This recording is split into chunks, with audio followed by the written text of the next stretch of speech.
La nervosité reste palpable ce midi sur le marché parisien avec un CAC 40 qui oscille autour de l'équilibre. Marché hésitant, les banques se distinguent nettement à la hausse. BNP Paribas en tête, plus 2% devant la Société Générale. Société Générale qui bénéficie aussi ce matin de l'appui de Bank of America Merrill Lynch qui conseille désormais le titre à l'achat.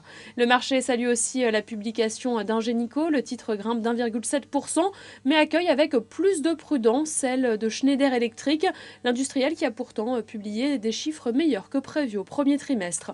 Et globalement, l'ensemble des valeurs cycliques font les frais de la prudence des investisseurs. Peugeot, par exemple, moins 2%.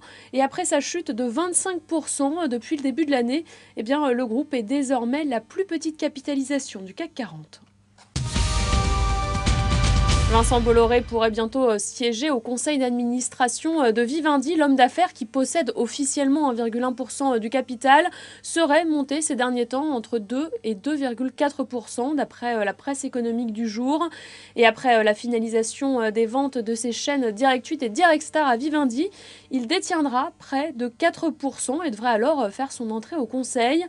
Le capital de Vivendi étant très éclaté, sans actionnaire de référence, Bolloré pourrait ainsi obtenir un poids déterminant dans le groupe et contrebalancer la présence du Qatar qui possède 2% du capital.